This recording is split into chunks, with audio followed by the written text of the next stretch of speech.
Hello and welcome to the Caps Unlocked podcast. This is DotA Unlocked with me, Nomad, and we are here with Mr. Chef Josh Schmidt, who's the general manager for Complexity Gaming for the past 4 years, pretty much since the Dota team's conception. He's going to be talking to us, and then we'll be going on to the Mantle of Intelligence quiz, where Josh will be trying out versus the greatest minds of Dota, or at least the ones who have been on the podcast, for his chance to win a Caps Unlocked mechanical keyboard. Then we'll be taking questions asked by you. If you want to ask Josh a question of your very own making, then do get on the on either the Twitch chat or join the Caps Unlocked Discord, and then you can ask your questions away. We'll move you into the group, and everything will be great. So, Josh, firstly, how are you doing? I'm doing well. I'm doing well, man. How are you? I'm doing pretty good. Doing pretty good. Excited to have you on the stream in Complexity. So, first question I want to ask you, a little bit personal, but how old are you? How old am I? 21 in a couple days here. So yeah, that's a little bit of a youngin, but you know, I've been here long enough. I can hold my own amongst all the geezers walking around me. You know. Yeah, because we obviously met in Russia for Epicenter, and that was like the most surprising thing. Was like, oh wow, like I never even guessed that was how young you were. So is that like kind of and the fact that you're manager of the team, does that weird anybody out? Does anybody come in and being like, oh, is everybody cool with it? Oh, 100%. Like every time. So generally, people just work with me, and they sort of know me, and I'm used to working with plenty of people older than me. That's how I started in the job and everything like that. So I just, I operate like anybody else would, right? And I just kind of hang out with groups. And so when people hear my age, like for example, when we were in Epicenter, I believe I was 18, maybe 19 at the time. Wait, were you at XL or the first XL, one? XL. Okay, yeah, never mind. I was maybe even 20 at that time. But I think it's a shock. Not like if somebody just saw me walking around in the street and they guessed my age, they'd probably guess maybe a little bit older, maybe like 21, 22, 23. But I think it's because of the group that I hang around. It's because of the managers that I work with and stuff like that people just assume I'm older. So when they hear that I'm younger, it comes as a shock, but I don't think that's necessarily because of like me. Like I got a baby face. Like I don't look old, but it's just, it just comes with it. But it is a pretty common reaction. A lot of people are like, wait, what? Josh, what? Yeah. And I'm just like, yeah, sorry about it. I can't remember. I think was it? I think it might have been even Jack from Forward Gaming who I was talking to, and I met, we were talking about you. I mentioned your age. He was like, "Wait, what? Is he?" Like even people who've known you for a pretty long time are still like, "Wait, he's how young?" It's kind of ridiculous. Yeah. How did you get into becoming into that kind of team manager role then at such a young age? Oh geez, that's a backstory here. Hold on, let me pour this cup really quick. Let me show you something actually, because I'm fascinated by this mug that I got as a gift. So I thought you were gonna do some kind of like mad like metaphor. I don't know if you're a Harry Potter fan. Wait for it. Wait for it. This might be a while, so I'll start talking while this happens. But oh, see that? See that? Oh, it's coming. It's coming. Ready? Wait for it. Wait for it. Yeah, you know what that says. Mischief managed. Beautiful. Yeah. Yeah, I solemnly swear I'm up to no good. It's up there. Yeah, the Martyrs map. I thought it was hype. Martyrs map. But nonetheless, distraction aside. I like it. Thank you for sharing. I think it's so fantastic, and I just get amused every time I pour a cup of coffee in the morning, and it's like for some reason I get a kick every single time. I'm like staring at it, like I still stare out windows on flights and like look at all the clouds and mountains and stuff. I just get amused by it. You're a dreamer. Things. Yeah, yeah, a bit of a dreamer, But so to answer your question, I've sort of I can give you like the quick timeline, right? Okay. Basically, out of high school, I was a little bit ahead. I was graduating. I had just turned 17 when I was graduating, and I was initially going to college for engineering. I had a couple different like scholarship opportunities and things like this, but I wasn't feeling too good about it at that time. It wasn't really something that I wanted to do, but it was one of those things where I felt like, I gotta fall into this. Cooking had always been a hobby of mine. There was like, I went to a tech school side by side with high school. I'd like go from one to the other. And the two of the main programs they offered was one for engineering and the other for cooking, like a culinary program. And I had this internal debate like years ago about, which was better, right? And so I wanted to do the cooking, but the engineering was, it pays the bills, it's STEM STEM field, so everybody's like pushing all of my generation to go and do those because everybody needs more mathematicians and scientists and things like that, especially in America. And yeah, and so I ended up going with that. But then once I completed all of my schooling, Kyle Friedman Swindles, his crazy self actually sent me a message. I believe it was on Skype at the time, back when Skype wasn't horrible, or at least it was the only thing we had. Dark days, indeed. Yeah, yeah. The thing, I swear, every time I click Skype, it's like awakening like Cthulhu from down on my PC, like freezes and everything goes. It's terrible. The weird thing about Skype as well is that everybody seems to be on like a different version. No one's on the same Skype. Skype is just like a weird amalgamation of like dead programs. I don't know. It's Frankenstein's monster, right? Yeah. Well, thank you, Discord. Came around at the right time. Anyway, sorry. Sidetrack. Continue with. Yeah. No, you're good. You're good. Discord is my savior. Also, I'm like, I sidetrack all the time. I get very distracted, so you're gonna have to help me stay on course here. I'll do my best, but me too. I honestly think that whole Skype thing is because like how many times you decline the update. Like some people will decline it like 5 times before they're like, whatever, like sure. But some people will go for like years. Like stubborn is, this is mine. I will keep it at this version. I think I was in the beta. I was like one of the people forging ahead in the. That was a terrible idea though. I mean, the actual Skype didn't work, and the beta was dumpster fire. Yeah. I signed up for the Skype beta. Don't ask me why. I think I'm a sadist. Masochist, isn't it? Masochist. Yeah, that's the one. Yeah, enjoying pain. That's it. That sounds rough. I'm happy. I wasn't in your shoes at that time. I was I mean, I used to like grab the home phone, and when I was playing Warcraft 3, like Frozen Throne and Reign of Chaos and stuff, I would grab my home phone, one of 3, and I'd put it on speaker with like a conference call amongst me and like whoever it was. It was usually my cousins, like the younger cousins of like Swindle and Z-Freak's younger brothers because they're my age.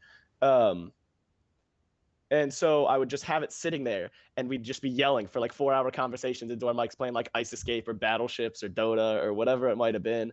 And then, suddenly you'd hear my mom's voice come through, and she's like, honey, I need to make a phone call. Like, I need you to get off for a little bit. And I'd be like, all right, Andrew, I'm gone. Like, Gavin, I'm leaving. So I'd end it, and then we'd have to play in silence and like type sporadically. It was rough.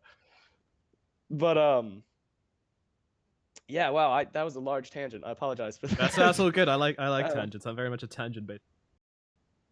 You find out more about people through tangents. Okay? The workings behind the genius. At least whether they have ADD or not, like Yeah. But yeah, so back to the thing. I'll try to sort of speed through it a little bit. So Kyle's crazy self hit me up and was like, hey, come cook for us in our Florida team house. We've got like a bunch of players and we need a chef, and our last chefs were all terrible and now they're gone. And I was like, nice one, like good joke, bro. It was really funny. And then he calls me and is like, no, dude, like this is a real offer. Like I know you cook. I know you as a person. One of the guys, like the last guy, he had all the pedigree and stuff, and he still didn't work out. Like I'd rather just go with somebody I know, and this is what you'll get paid. This is where we're getting set up, blah, blah, blah.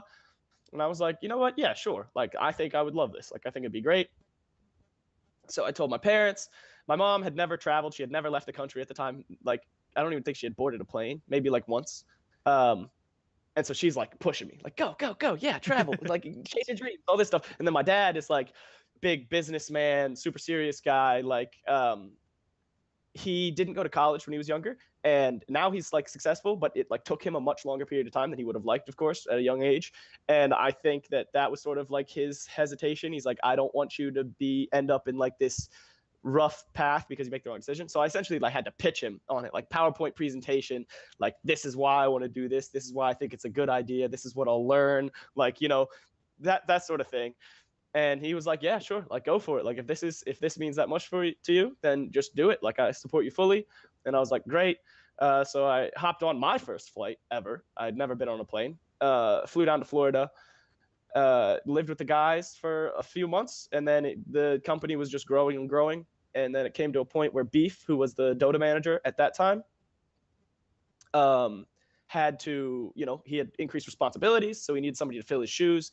And he essentially ended up training me. At first, he had me attend events with them as like a gopher, like just basically the dude that's the bitch of the team, like sprinting back to the place. What'd you say? Coffee. coffee gopher, right? Oh yeah.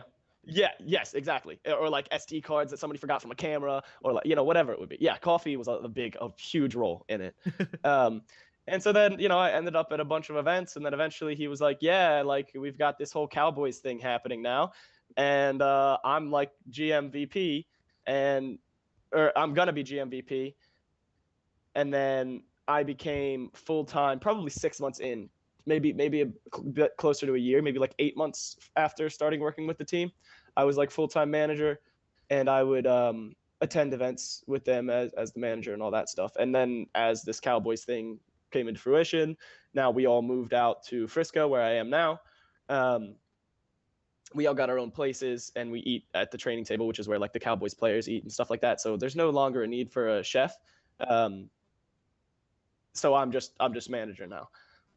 The fun thing is, though, I can still invite the guys over. Like last night, I grilled up some New York strips and made some green beans and like a little mushroom sauce for them and stuff. So it's fun to just have them over and cook for them still, but no longer a chef, man.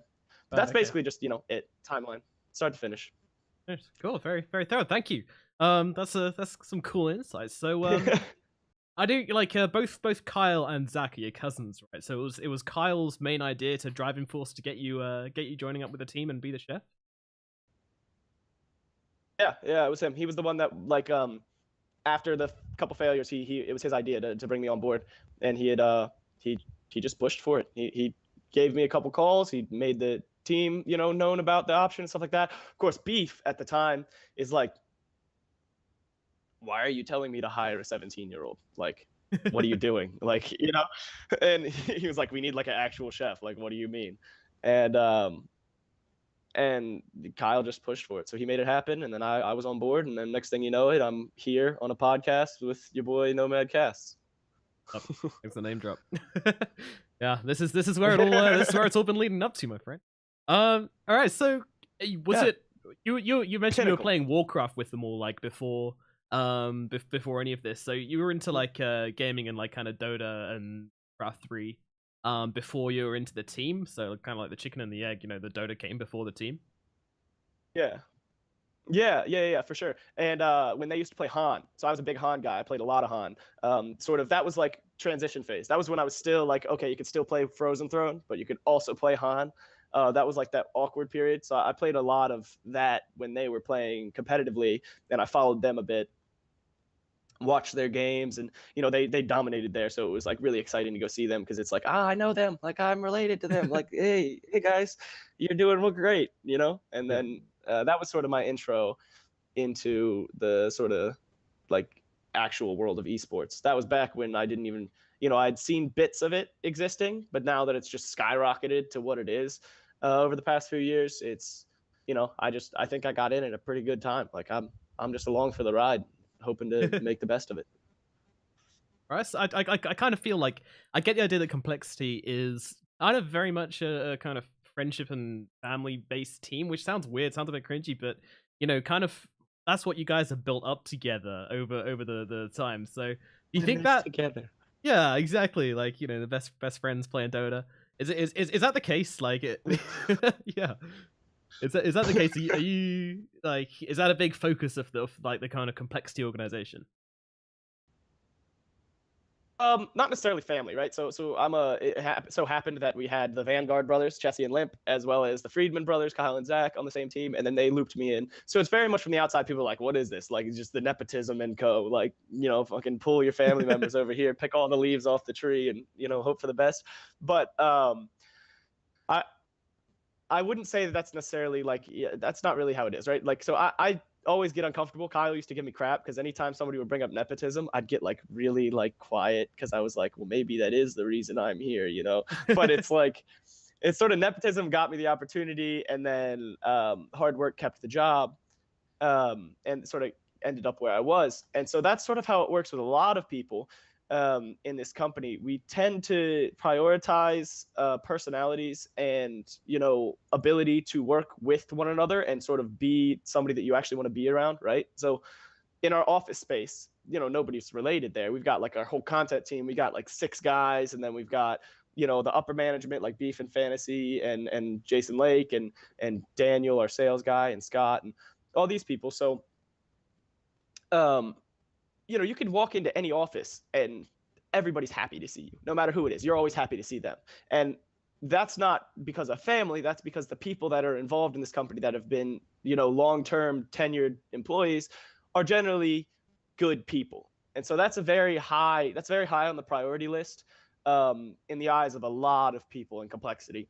And so I think that's why this sort of nepotism idea sort of let slide a little bit more, because it's like, all right, well, if somebody can vouch for this individual for the past 10 years and they've never worked in this vicinity, so they can't get the like okays from other people, then maybe I just trust this guy.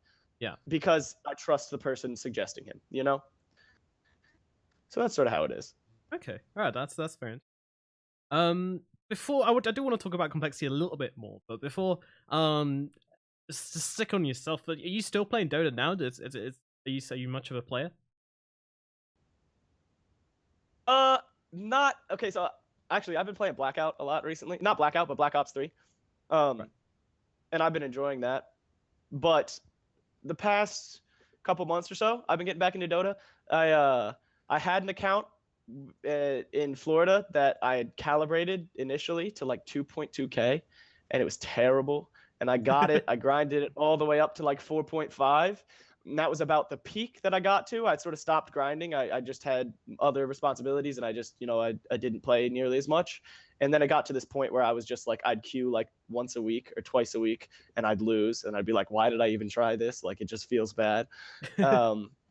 But I've been recently getting back into it a bit. I've been playing a bit. What about you? You're a big Dota guy. I see you tweeting about the games and all that stuff. Like, where do you lie in the field? You don't have to give me your MMR if you don't want to, but I'm just curious. Oh, I'm an open guy. No, I'll happily. No, I'm about 3.7 right now. But I'm like a very small scale Jack. My party MMR is I think about like 2.6 right now. But I never play seriously in party MMR because my friends are just too goofy. What's the point? But I want to ask, like, I mean, you pick Spirit Breaker and you get Ricky with eggs. GG. Exactly. That's how you do it. Like, I'm last night actually, I think I played a game as Legion Commander with Battle Fury, and I played a Sniper Radiance game not so long ago. Like sometimes you queue with some tryhards, and they're like, "Oh, I saw that." Yeah, they're like, "What are you doing? Like, for God's sake, what are you doing?" And then you sit there and you're like, "Dude, you're like 2.3. Like, what are you talking about?" And then you realize, "Wait, I'm there too." So yeah. Never mind. It's a Smurf. I swear. Yeah, this isn't really me. But I mean, yeah, no, I do play with my friends who are all like kind of like mid divine quite a lot, and I don't really notice the difference, honestly. I think that's just because I'm bad, though. I don't think that's because like I'm so good that I can play in divine and be fine. I think I just don't really notice the difference.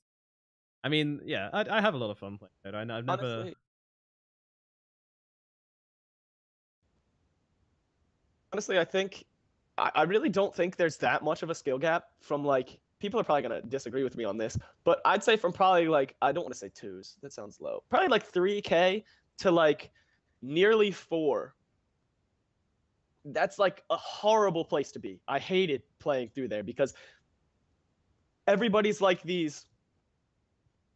I don't even know what the term for it is. They feel like they're like temporarily. Kyle used to say this phrase, temporarily impoverished superstars or something like that. I don't remember what he said, but basically they all feel like, yeah, I should be 7K, but all you guys are dumbasses, right? And they sort of flame other people, and it's horrible because everybody feels like they're better than they are for like 1,000 MMR. And I think the people that get past that are just those who actually have fun and like try to win and like talk to their teammates, maybe captain a little bit, maybe mute the guys that are being horrible. But I really don't think there's that much of a skill difference. I think it's all attitude in that bracket. For sure. It's a try to win part, which I sometimes am lacking in. But what kind of role do you play? Because I mean, obviously, esports chef. I automatically assume you kind of a support player or a 4. Is that right? If I queue with somebody on the team, I'm like, all right, how do I support you, right? I'll be like, okay, I'll play this here or this here, whatever. I like to play 4 a lot, but generally in ranked games, like when I'm playing solo, I'm almost always a off laner or a mid. Off lane, I used to play a ton of mid. Like I'd spam like Invoker and Storm and all that shit, and I'd grind some MMR back when like Invoker was OP and stuff. It still kind of is. But back when he was like stupid broken with like the Quas Exort and stuff like that, I'd play him. But then it got to a point where I was like losing games because people would fight over mid and like not pick. So if somebody like clicks mid instantly and they're like, you know, I gotta play this or I'm feeding, then I'm just like, all right, whatever, I'm off lane, or I'll play 4. But off lane has become fun for me because nobody wants to play off lane. I can always get it like every single game. Yeah, which is good. That's a good thing about everything basically other than mid and carry, because else, like, I don't know, people just love to be the playmakers, I guess. What's your favorite hero then? Ooh, honestly, I'd say probably Centaur or Earthshaker. They're both like a ton of fun for me. Centaur more so because I think it's hilarious to like, you know, you go into a game and there's like they pick like 3 melee carries and a melee support, and I'm just like, all right, cool. I'm gonna go with this strength build and just return damage like everything you try to do to me, and I just kind of laugh at them. So Centaur is really really fun. I love that hero. He's my highest level. But Earthshaker is like, you know, getting those, like you said, the flashy plays. Everybody likes that. So getting that huge echo slam like in Roche, and then your team's like, oh my god, and you take the Aegis, and you know all that. You know, it feels good. That's a dream. What about you? You a big sniper guy? Sniper Radiance guy? No, not really. I don't know. I play a lot of. I kind of get stuck in ruts. Like I had a Slark spamming phase like earlier on in the. Yeah, I mean Visage is kind of my go-to. If I'm playing solo ranked, I almost always play Visage just because it's basically like an easy win. Like that hero is great. Free win. Yeah, you're a pub stomper. Like that's unmatched. Visage is ridiculous. So you can micro well. Are you like a brew guy or brood? One of the Bs? Not really. I mean, I remember when I first started playing, I started playing Meepo a lot, which was kind of going in the deep end, I know. But I kind of got over that phase. But yeah, I do like some micro, but I kind of don't like the micro heroes that much. I've been thinking of getting into Arc Warden recently, but yeah, Visage is pretty much the only micro hero I play like heavily. But I play that hero like, I think I've had like, I don't play solo ranked at all very often. I just like playing with my friends more than anything. But like, I think I'm on like a 90% win rate just because I've been playing Visage or out that hero is crazy. And I think it's a kind of the perfect hero for solo ranked, right? Because you can be like, come on guys, like follow me, we'll take some objectives. Roll. Well, yeah, exactly. You just roll, you just run at them, and your team will follow you because you know you're gonna get kills, and it's just yell at your team and tell them to come, and they usually do. You got like Tread's Metal Dom, and you're like the strongest hero on the map by like eons. Like people are just dying to everything you do. Feels good. I'm terrible at microing though. Like not terrible. So I can like I can control like, you know, like Beastmaster I can play, right? You know, I can have my attack units and my Dom and then send my bird somewhere else, but that's not like all at the same time. I'm like really like Meepos. I could be because I've never played Meepo more than like in like stupid turbo games, but I cannot do it. I just can't. I don't. My fingers don't do it. But I was never a WoW or a StarCraft player, so yeah, pressing all those buttons is weird to me. Did you play either of those games? No, I didn't. Like I say, I suck at every hero, every micro hero except for Visage, which for some reason, I just enjoyed playing Visage. I don't know. I like the burb guy. Burbs, yeah, lots of them, lots of burbs. Get that 25. You got in your ags. You got 4 burbs flying around. Yeah, I mean that was a dream. That was a dream when they started adding like more and more burbs to the game. I was like, oh yeah, gonna be a burb mouse. Get a menagerie up in here. This poor silencer is just running away with his glaives. You're like, Dunzo from the trees. There's nothing better than outplaying like supports with your birds, just playing them like round the tree line, like dropping them on their heads and just chasing them all the way back to base. Like, and have you ever seen a gif of that like little kid with the bag of like crumbs running away from like a swarm of birds? But I know it's kind of feels like that. I don't, but I can visualize it. Hopefully they're not Canadian geese, because that kid probably got assaulted as soon as the video ended. Yeah, those birds are terrible. Not sure someone would have put it online actually. That's a bold assumption.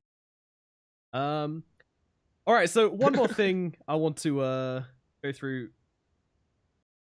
There we go. One more thing I want to talk about. Yeah, everything's fine. I had to stop. Is the Super Major, because obviously you spent pretty much your whole Dota career being a manager or a chef for Complexity, and then Super Major comes along and they're like, "Hey Josh, do you want to come along as talent?" So that like for you? Oh yeah. Very interesting. I was horribly nervous the whole time, like every single time. The so I don't know whether I should admit this even, but I don't really care. I've got like clammy hands. It'll happen like pretty quickly.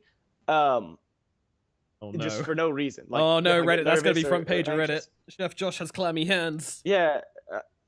But so yeah, I don't think anybody cares, but it's one of those things that I think about. And I'm like, maybe it's weird to say. I don't know. But so when I get nervous, it'll get like really bad. And so I was like up there and like my hands are like really like cold and uncomfortable and I'm like sort of shaking a bit. But I thought it was pretty fun. I mean, I felt like I was hesitant to use my insight a lot of times. I remember there were a couple games where, so I was taking notes between series. I'd like look up the teams that were playing next, look at their recent drafts, see what they pick and stuff like this. And I had like literally on my notepad, I would show it to Kyle or like BSJ or somebody like after the cast. I'd be like, I literally predicted 3 picks in a row for this team. And I didn't say it because I was too nervous because I had this in my head, like, I'm not really a Dota pro. Like, I'm not really a caster. Like, I can't say these things, but I should have just gone with my gut. And if I ever do something like that again, then I'll definitely be more opinionated and just throw my ideas out there because it's better to be like, I've learned it's better to be adamantly on one way or the other on a cast because it causes that discussion amongst people. And it also pulls more of an audience in who are like, yeah, Team Kyle, or yeah, Team Josh, they got this figured out.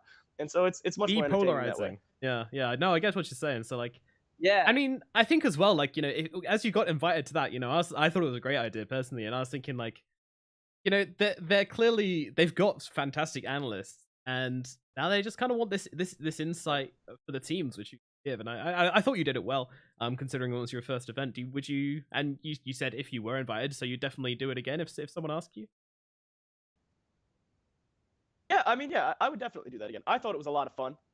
And I think that I could very quickly, since I know, like you said, a lot about like the teams and stuff, I think that the research into Dota itself, I could very quickly pick up because I've been around these pro teams and listening to what they've been saying, like for years. So I think I could, if as long as I'm more confident in it, I could do pretty well with that. And I enjoyed it a lot. It was a ton of fun. I remember there was one cast with Kyle and BSJ where we were just back and forth. And I like, that was the one that I didn't even think like the whole time. I wasn't in my head. I wasn't like nervous at all. And it was so much fun. Like I came out of it like, oh, this comment was hilarious from you. And I loved how we played off each other and blah, blah, blah. So it was definitely an enjoyable experience. And I would like to do it again at some point, but I don't know when, where, how, but maybe someday. Yeah, there's always DPC always events coming along, and once you've got that first one, I mean, do you know why they not like, obviously you've been a personality in the scene for a while, but do you know why specifically they asked you to come along? Who made that decision, or you have no clue? I believe it was Parker actually. They had like a couple potential people to come over, and since I was working closely with Kyle at the time, he was already going to be invited, and I believe it was something like somebody fell through or something like that, and it was like sort of last minute. It was just basically like, hey, Josh is this person that could fill that sort of missing slot, that missing seat, and maybe offer some good personality. I think he'd be pretty good on camera, so let's just try it out and see if it works. And he told me pretty much that, like, I think you'd be a good idea. I think you could do well. And I think it's worth, a shot. And so I took it. I was very thankful for the offer. Like the opportunity it was really cool. It was sort of surprising to me. But I was happy. I definitely think there are people like, that could have done a bit better, like yourself or others, for sure. Keep me away from panels.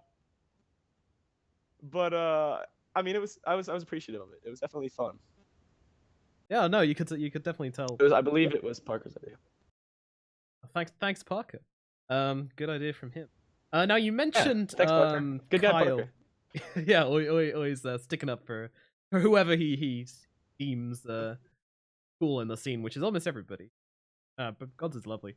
So you mentioned Kyle earlier, and him kind of going into that personality. Now, obviously, when you lost Kyle on the team, that was kind of like a big turning point for that. What was that like? Like, just you don't have to go deep into it, but that was horrible. That was absolutely horrible, and I still think about it on a regular basis. Like, it was just. I'm not, like I said, or like you already said, I'm not going to go into much detail. It's sort of like done with, but definitely one of the hardest, no, the hardest like moments of my career. Um, it was, it wasn't just a moment. It was like weeks of dealing with this, but it was just rough. It was uncomfortable, of course, because one of the hardest things, sort of with this, being involved with family and stuff, even with Zach, it's like your decisions and such can be swayed by your own personal bias due to knowing this person and things like that. Um, and there was a lot of sort of internal like noise, like, oh, maybe this isn't the right thing to do because I'm just doing it because of this reason, or maybe, blah, blah, blah. Um, but ultimately, it was just a team decision, and we had to go through with it, and it sucked, and it was not fun. But I see him now, and one of the things that I told him when we were going through this is I genuinely think he will be a happier and healthier like person in casting. He has so much potential there, and he's like so respected amongst the community and stuff. And his insights are like unmatched. So to see him where he is now, every time I see him at events, he comes over and he's like, yo, why are you doing this with your Dota team? Or like, why, what is this guy doing? Like, he'll give me some tips and pointers and stuff. And then he'll be like, man, I love my life. He's like, I just went here and I got a suit here and I got to hang out with this person that I haven't seen in forever. So it makes me really, really happy to see him like that. And I get excited. Like, it was an awkward thing, obviously, being cousins and having something like that happen. There's a lot of like family like questions and stuff, like making it even more difficult for me and him than it was already. But nowadays we just basically hang out. We're buddies, like we spent a lot of time together then, and we still do. So it's definitely, I don't know. I'm just happy. I'm happy for him, and I think. I don't know. It's just an awkward thing to go into detail. I've got a lot of things that I just don't really. Did you think that Carl was going to be like such a loved talent coming out after going, or did you think he was going to continue playing, or did you know he was going to try and go down the talent route? And what were your predictions there? I kind of hoped it would be talent. I know that he's got a fire in him that is like unmatched amongst a lot of people. The dude will try to win. So I know that initially he was like, you know what, like, I'm just gonna win these qualifiers myself. Like, I'm gonna handle this and stuff like that. And he very well could have, but I had sort of hoped, and I believe a lot of other people did as well, specifically the talent team when this had first happened, like people like in the scene already, sort of talking about him and how he would be really well suited for it and things like that. And so I don't want to say like I predicted it or I knew it was going to happen, but I knew if he did choose the casting route, he was going to have immediate success and get a lot of respect and a lot of following, like pretty much immediately.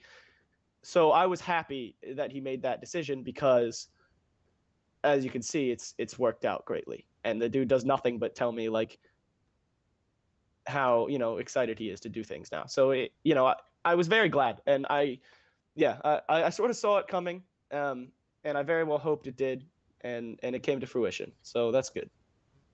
Cool. I mean, yeah, it's been a hugely successful journey for him, and I mean, I'm excited to see him at more events, and one of my favorite casters. So yeah, fantastic. Him constantly finding more and more, and it wasn't like a slow start for him either. He was just like, boom, I'm every event now. I'm TI, whatever. Yeah, I don't know if you talked to the dude, but like he could sell non-believers to a temple, dude. Like, he could the guy, he could persuade you to do like a ridiculous thing. You'd be like, hey man, you want to drive me around for free for the next 2 weeks, and here's why you should. And then you'll be driving him around for 3 weeks because he just talked to you well. Like, the guy, he's a very convincing individual. So it doesn't surprise me that he sort of shot up. Yeah, that helps as well. When when you're trying to make some points, trying to analyze stuff, you can be convincing over your points, and people are going to be like, well, damn, this guy's right. Like, this guy's making some solid insights, because you just find yourself agreeing with him. Yes mans of the world, always very valuable. Yeah, a lot of them. Yeah, it's very valuable for the people that got all those eyes on them. The more yes men, the better, right? But exactly. You just don't want to. Your inner circle can't be yes men though, or else you're just going to go crazy and become an egotistical like asshole. But well, true. Luckily, most people in Dota are good people and not yes men. Yeah. Alrighty. So let's look at the other brother then. Look at Z Freak. I want to know what it's like with Z Freak and Envy in the same room during a Dota draft. Have you experienced that? Yeah. I was present a lot. It's very interesting. It was always Snay and Envy, like mainly doing these drafts. They were, well, at least clicking the buttons and sort of coming up with these sort of theories and stuff. Basically, the way we did it was essentially we'd play scrims and watch Dota together and things like this. And then as the ideas sort of came up, like people would just, sorry, like this hero seems really good. This guy went this talent on him. Like maybe that'll fix this issue in the draft, and it could fill this role. And somebody would play off of that and blah blah blah. But then so it would be a lot of discussion like that. But then when it came down to the actual clicking of the buttons, it was generally Envy and Snay with like the notes that they had from these conversations, sort of sitting down and making these decisions. They'd be like, maybe they'd ask questions, right? So they'd be like, Zach, like I need to pick your hero here. What are you feeling? I need you to fill this role and this role. What do you think is good? And he'll be like, oh, I want this. Like, give me this. Done. Right. Like, GG. And so that's sort of how it'll play out. That's generally interesting. For some reason, I always assumed that Z Freak was kind of the part of the driving force behind the draft. Just mastermind. Because, yeah, exactly. He gives off that mastermind vibe, and every time you talk to him, you just get that idea. No, that is interesting. So snaking is kind of with Envy in terms of the drafting side of things. Yeah, that's sort of how it is. I mean, ultimately, you can ask most teams, right? Well, actually, a lot of teams have coaches now that sort of do a lot of the thought on this drafting and things like that. They sort of are the ones that bring all the thoughts together. But on most teams, it's sort of like a you just bounce ideas back and forth for a long time until all of a sudden you have that aha moment, like a light bulb starts flashing above your head, and then everybody's like, oh my gosh, like, oh, that sounds great. And like, what if we did this with it? And then somebody's like, ah! And so it's, that's generally how it goes down in like most teams from what I hear. And that's sort of what went down with us as well. Okay. So, I mean, Envy's obviously become this kind of creative drafter now because of this new team. And, there's been eyebrows raised, the support acts, I think, Centaur as well, going on. The idea caught on though. No, it's meta now. They did it. Like, I mean, nobody really doubts Envy when he does things. That's true. That's very true. So yeah, does it kind of is that creative mindset kind of driven by the organization? Because we haven't really seen this from him that much in other teams.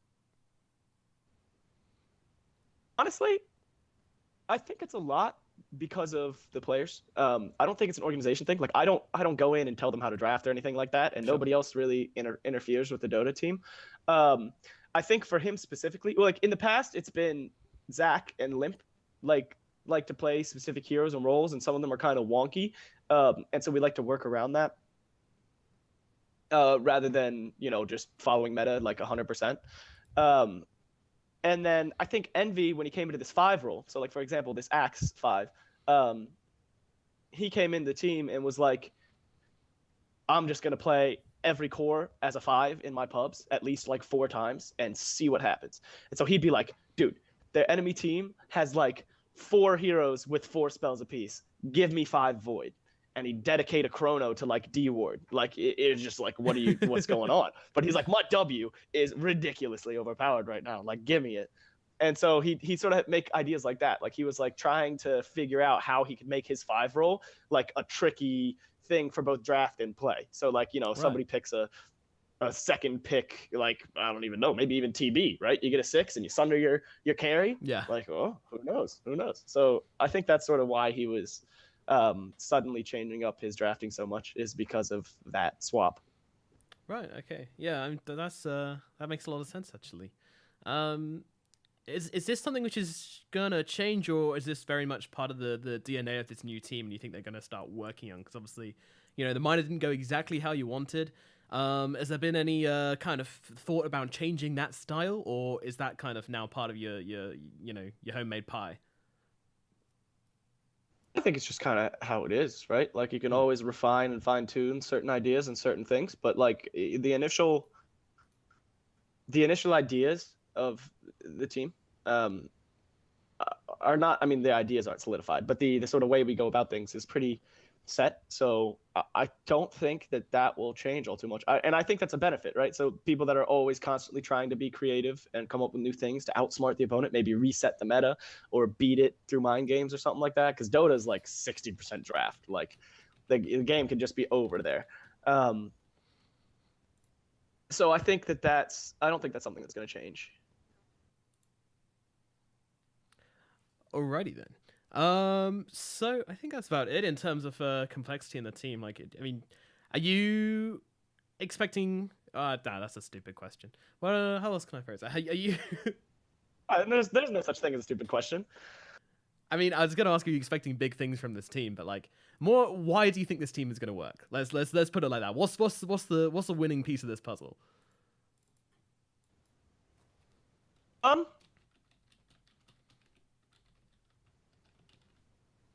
I think that's sort of the similar thing to what we had. I think that this idea of bringing these like young super carry type things is sort of what people are doing to win nowadays. Training this like new raw potential into something that can be, compete with the greats, like sort of teaching them the way of professional Dota essentially, because it differs from their like pub stomping mentality. It's sort of how a lot of people are winning. And I think we have the brains and the experience on this team to really refine a new player. And so that's sort of where I see success coming from. That's what I've seen with these teams like OG and whoever it was before that. They did the same thing. I can't remember for some reason. Yeah. And so it's sort of like, if a pattern's working out, right, why not give it a shot yourself? What is this? Sorry. Why not give it a shot yourself, right? So I think that's where a lot of the potential is going to come from. I think that's where the growth and the chances to win will be sourced from. Create innovative team. Nice, I like that a lot. Alrighty. Improvise, adapt, overcome. Yeah, inner survivalist and you coming out in the Dota scene. I like that. Okay, so I think we've done enough interviewing on my behalf now. Quick announcement right now. If you guys want to come and ask Josh your own questions, please do say something in the Twitch chat, and then you can jump onto the Discord and you can come here and use your own lovely voice cords to project them to the man himself or myself if you so wish. I don't know what you'd want to ask me though. If you want to ask me to ask Josh a question, yeah, that's always good. You're here to talk. That's why you're here. Now let's do a quiz. So last week we had Lacoste actually taking the lead in the quiz by some points. I don't know how many points. 6 points. He's now. I'm gonna get destroyed. Don't put yourself down. Don't put yourself down. But all right, so the way the quiz works is you're going to have a minute on the clock, and then I'm going to ask you a bunch of questions pre-prepared by Mofarah, someone who actually knows about Dota, not myself. Don't worry about it. And I'm going to go through the questions. You've got to try and answer as many as you can within the minute, and passes count the same as wrong guesses. So there's no reason to try and always guess something. If you don't know it, you can always just pass it. And that's basically it. They're all about Dota. No general knowledge here. Is it like recent events in Dota type thing, like tournaments, or is it like Dota stats and numbers and all that? It's a little bit of stats, a little bit of meta, a little bit of in-game, and it's a mix. Okay. All angles covered. All right, let's see. Let's give Lacoste a run for his money.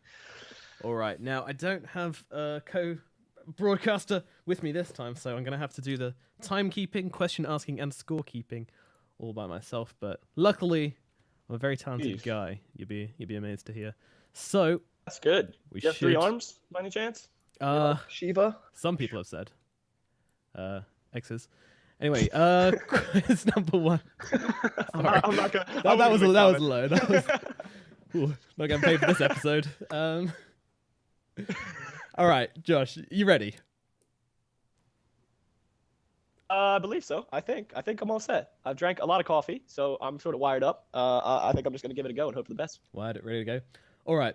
Time starts. 3, 2, 1. Name one of Tiny's talents.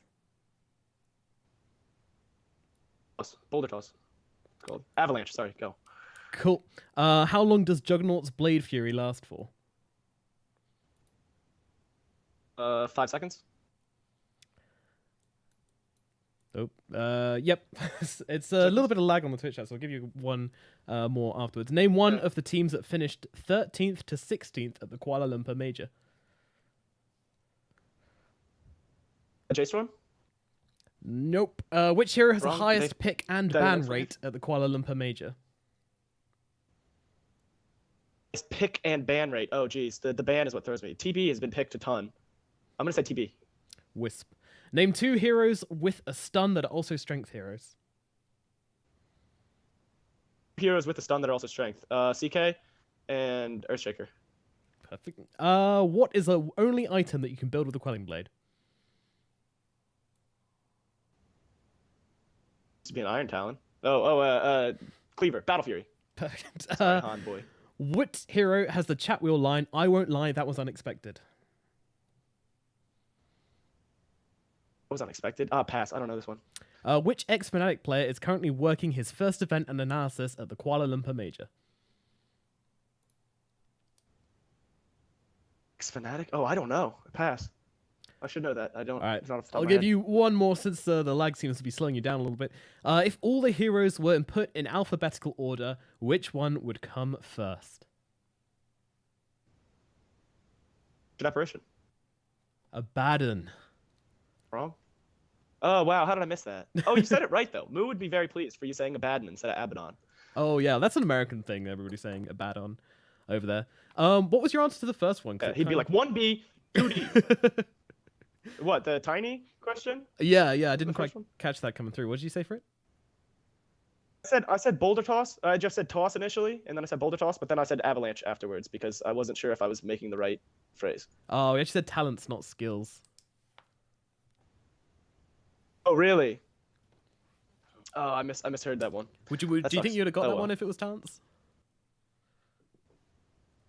You said just name one of his talents. That's it. Yeah. Yeah, that'd be easy. I could just say no toss target, or I could just say 3 charges of toss. You know, like I know his talents. I play tiny a lot. God, that's a shame. That's a shame. Well, that does mean that you score 3, which puts you on the same position as I believe. Oh, that's rough. Don't worry about it. No, I think that's the same position as Lizard, and who else did we have early on? A bunch of people scored 3 in the early days. Trent as well. You know, Trent Pax, respected analysis. Only got 3 as well, so you can hang out in the 3 club. I'm happy with that. No, I blame lag completely. I think that's the only reason I lost. No, I'm just playing. But, I'll sit with Trent. Trent's a good guy. I like him and his Canadian self. Yeah. Trent's lovely, and completely cracked on the quiz. By the way, if you should watch that because him melting down in that quiz was absolutely hilarious. That's good. I'll check it out. I'll check it out for sure. Right. Where decide... do I? Here, I'll ask for your plug. Where do I go to locate all these videos, sir? Well, sir, you should follow Caps Unlocked TV on Twitter and on YouTube as well. You can find the full VODs up there. Yeah, look, he's going right now. I mean, Josh is going on. He's gonna follow. You should too. Easily done. Thank you for doing my job for me. Very nice. So decide who becomes first, second, or third between the third places. We do need to do a quick tiebreaker. This is very simple. It's 30 seconds. That's right, the torch is not over yet. It's 30 seconds, and you have to just say as many of the category I give you as possible. For example, we had items over 1,000 gold. We've had heroes with a stun before, so it should be easy enough. Are you ready? Yeah, I'm ready. All right. I want you to name as many heroes that are categorized as a support in Dota 2. 3, 2, 1, go. AA, Dazzle, Rubik, Silencer, Spirit Breaker is a support, Shadow Shaman, Disruptor, Shadow Poison dude. What's his name? I can't remember it for now. Let's see. Wow, I'm blanking now. Phoenix. 5 seconds. Elder Titan. Bane. Bane. We'll give you that as the last one. Time is now up, and that wasn't bad though. That was I think that was better than both Lizard and Trent, which should put you above them. As that was 1, 2, 3, 4, 5, 6, 7, 8, 9. Yeah, definitely above both of those two because they sucked at the tiebreakers. I think Lizard had like Heroes with a Stun, and his first answer was Phoenix. His second answer was like Vengeful, and then he said like Tinker, and then just blanked for the rest of the thing, which was catastrophic. Tinker, if you get that 0.3 second mini stun on rockets. Yeah, we did give it to him. We did give it to him, but good lord, that was a jump. Like Really? the third hero you asked, like, come on, dude. But yeah, I mean, you know, it's interesting as well. You know, these Lizard obviously played in a professional team before. Trent used to being, you know, he went main stage TI, but yeah, when it comes to the Caps Unlocked Mantle of Intelligence, you know, just can't stand the pressure. I'm sure it was just a fluke. You know, they're both crazy talented. You know, they know what they're talking about. It's just a fluke. I blame the quiz. yeah, it's way too difficult. We need to tone it down a bit. Okay, we are going to have a quick break, maybe like 3 minutes or so. In that time, this will be your last chance to come on and ask Josh some questions yourself face to face. So do get on the Discord, get on Twitch, and get yourself on the microphone, and we'll be back very shortly.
Alrighty, we are back with Mr. Chef Josh, or just Josh, Manager Josh, I don't know if you want to go by titles. And we do have a couple of questions. First off, we have a Mr. Wandler in the chat to ask Josh his questions. Go ahead, sir. Yeah, sure. Thank you. My first question is, what's going on with the DotA roster, and did Scam get his visa? Scam's visa situation is rough, as you can imagine, ever since there was a bit of a law change regarding P1A visas, which are the ones required to bring international athletes into the States and pay them as employees. Ever since that happened, it's been rough. Still a lot of question marks, but you know, it's a process. It's not there yet, though. And as for the Dota roster, there's, you know, a bit of motion behind the scenes at the moment, but I can't really say anything on it, sadly. Okay. It's just an NDA. I wish I could give you more details, but at this moment in time, I'm not really able to speak on it. Okay, thank you. All right, any more questions? Thank you. No, it's fine. Have a good day. Thank you. You too. All right, we also have a question from somebody in Twitch chat, which asks, "What's your most awkward moment with the team?" Most awkward moment. Oh, there's been a few, but I generally tend to just like block them out. You know, push them way back into that bit of your brain that you don't, you know, your little safe. I don't know. I'm trying to. Oh, there was one here. I'll talk about this one. So there was one where we were getting a cab in some country. Like they had arranged for a pickup for our team, but they weren't holding a sign. Like there wasn't a sign. They were just like, yeah, go find this person. It'll be a man. It looks like this. And he will take you there. Just ask him about the venue and be like, great. And I was like, okay, awesome. So, you know, usually out of the airport when people pick you up, it's pretty straightforward. I usually have a contact, and I message them and say like, you know, like, oh, we found it or we didn't. You know, it's pretty straightforward. But there was one point where we were all exhausted. It was like a super long itinerary. And we walk out of the, you know, baggage claim and all that stuff to go out and find our ride.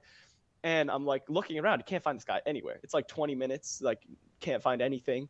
And then one dude is like looking there, and I like look over, and the team's like with me, and we make eye contact for a while. And he like, you know, like brightens up a bit and like sort of motions me over. And so I go over, and I'm like, hey, how's it going? And he's like, oh, you know, how are you? I'm doing well. And I was like, yeah. And he was like, you need a cab, right? And I was like, yeah, I've been looking for my guys. Like, we're going to this hotel for this event, right? I was like, that's what you're worth? And he's like, yeah. And he repeats it back to me. And I'm like, all right, great. Like, this is our guy, right? And so we start walking with him, and I shoot a message, and I'm like, hey, I finally found this dude. And then they're like, he didn't find you. And I was like, what? And so I talked to the guy. I was like, you're with this event, right? And he was like, I could take you there. And I was just like, no. Like, I almost fell for like this like, you know, random guy trying to get a cab. And I was just like, you didn't actually get in the taxi. Like, no, well, yeah, no, we didn't get in there. We were just on the walk there, and I was just telling the people that I was in contact with, like, hey, we're about to hop in this cab, and they were like, well, don't do that. And so then I was just like, my bad, guys. Like, I haven't done this before. I'm sorry. Like, I messed up, but it was really uncomfortable for me, because whenever I make those type of like errors where I'm like, you know, supposed to be the manager, like leading the way, and I'm like, I hate turning around. It's some weird thing with me. I just don't like turning around. So to like stop in my tracks and like walk back into the airport to like go find our ride was really uncomfortable for me. I didn't like it. Yeah, that always feels a little bit weird. It's an interesting question though. I'm sure there are plenty worse times, but my team or my players could probably tell you better than I could, because they would remember these things and I will block them out entirely. There's a double-edged sword, the ability to do that, but you know, they'll come back to you late at night when you can't sleep in the dark. Exactly. You're like, you remember when I said you too when the waiter said enjoy your meal? Yeah. Like, Okay, so someone else wants to know. Heen has just stepped down from Liquid. What are your thoughts on that? I stepped down from Liquid. Yeah, as coach. Yeah. Does anybody have his WhatsApp? Unrelated question, but I'm just I'm just playing. No, it's definitely interesting. Coach is definitely something that we're trying to get up and coming, because obviously being without one, it's like just sort of a wasted position, right? Because now it's allowed at like all these events. So we definitely want a coach. That's definitely an interesting idea for sure. But I mean, it's not like I'm gonna necessarily go and poach him immediately. But but you're thinking about it. I think he's a smart guy. I think he's got a good rep, and I think that anybody who can coach a team of that caliber and stick with it for so long and get the respect out of those players and stuff is obviously a dude that's got a good head on his shoulders regarding Dota 2. So, I mean, he's definitely worth a look, right? Pretty much for anybody in the scene, right? With or without a coach, you might as well evaluate, unless you've got some sort of like crazy good coach or somebody that fits in really well. Yeah, so no, he's top tier for sure. Yeah. Alrighty. And now for my own personal question. This is a question I've asked everybody so far, and it always stumps people. Oh, hello.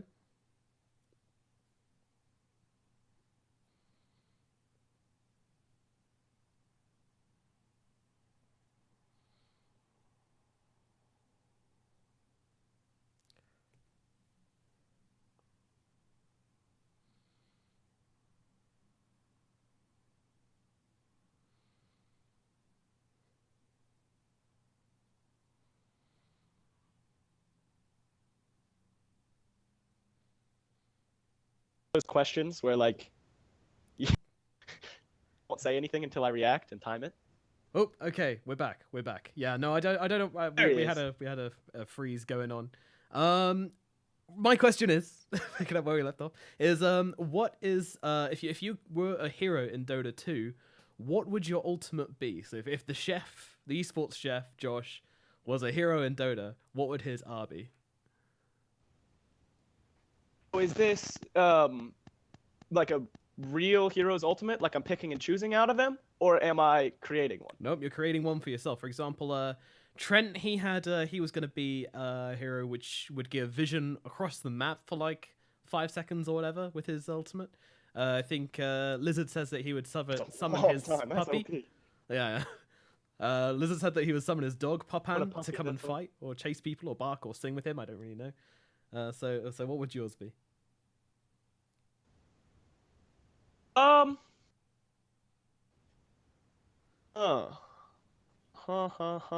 Lacoste's his one was he was gonna do a barbecue.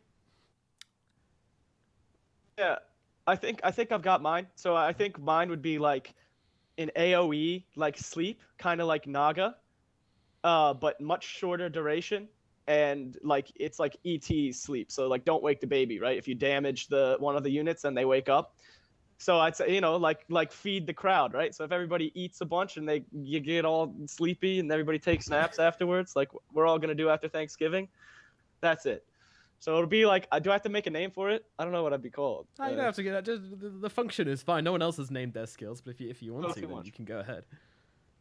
And I can't think of it. It'd be too generic. It'd be like, barbecue, or I mean, I'd have to think of something like punny, but it's nothing off the top of my head.